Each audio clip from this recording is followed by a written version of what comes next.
Welcome back to the Tesla Swapped Supra. This is part 6. In this video I will be installing the rear battery box.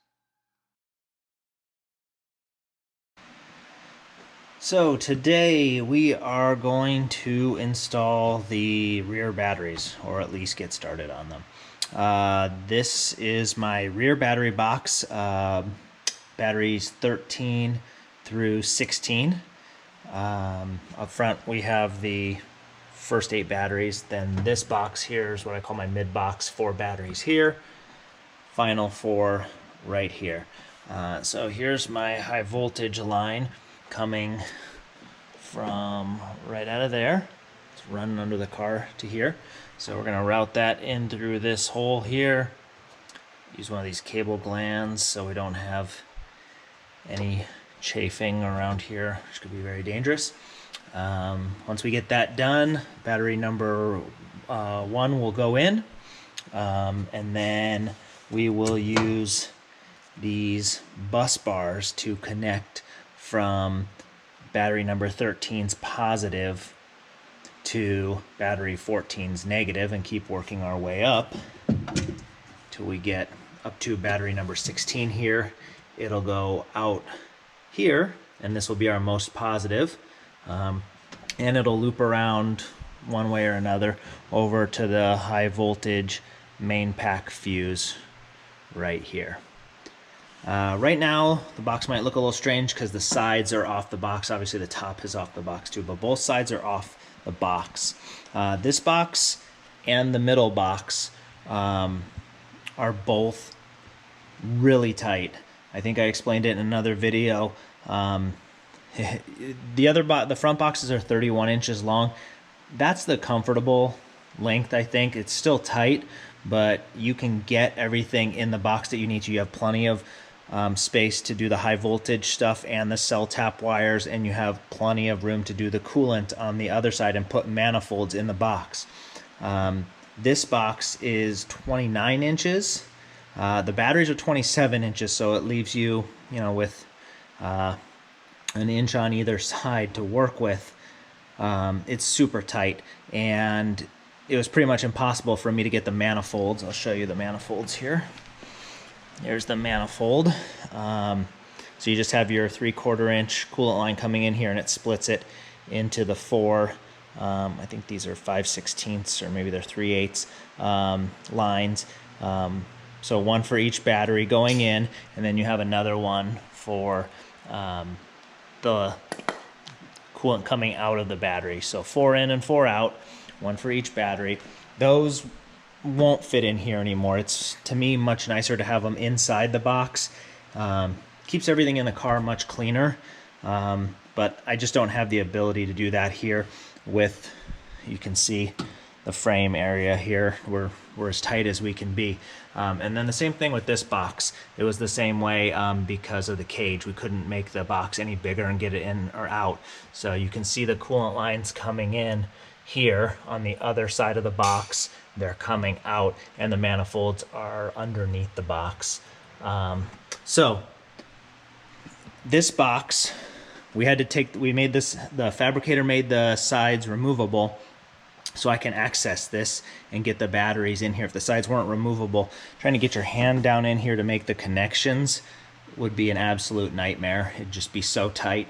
So I have built a little frame under here to hold this box up, because right now it's just sitting on this front mounting piece here. That's kind of the only thing holding it in if the frame underneath were to be removed.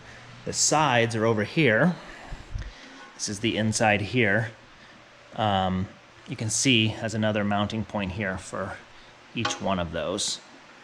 So once those are on, the box will hang in here on 3 points, and it's not going anywhere at that point. But need to remove those sides to get the batteries in, so I had to put this piece under here. So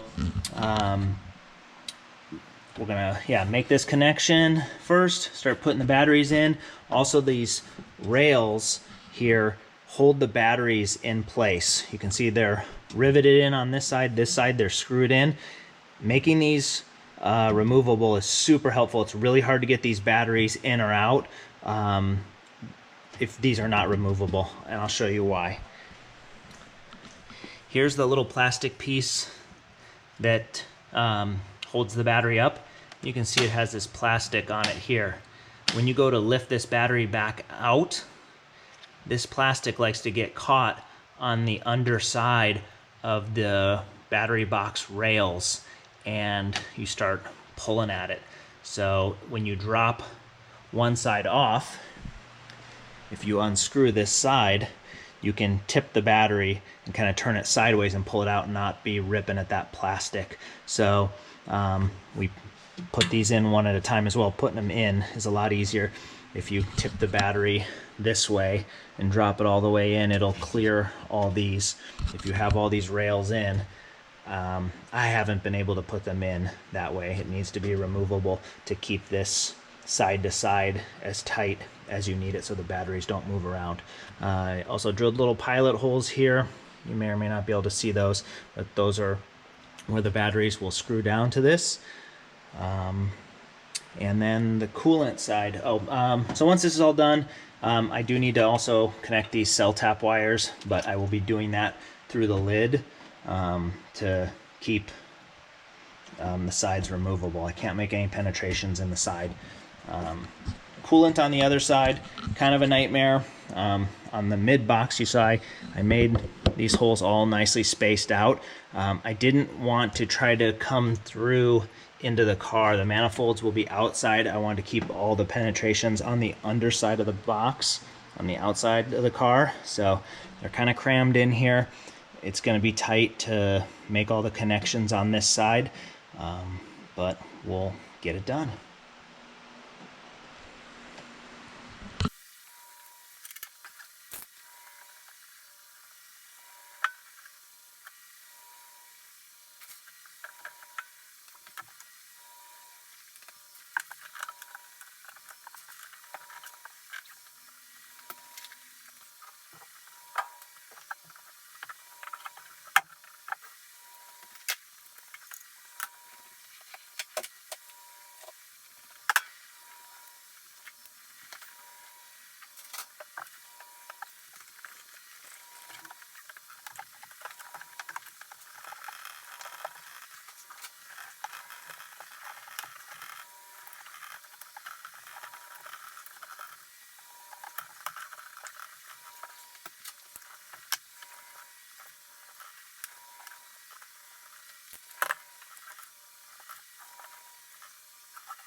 these are the fittings that go on the batteries for the coolant lines.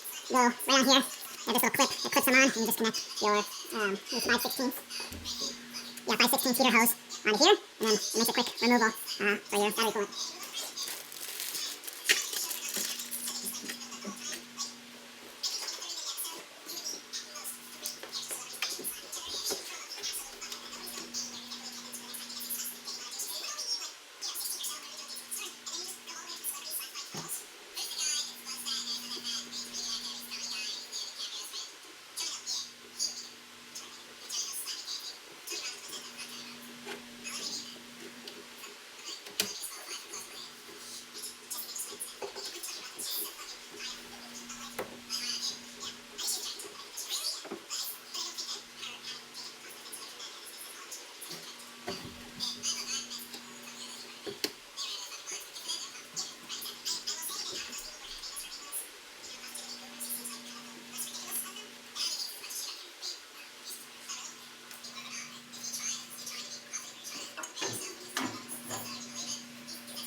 So here we have our rear box and our last box, batteries 13 through 16.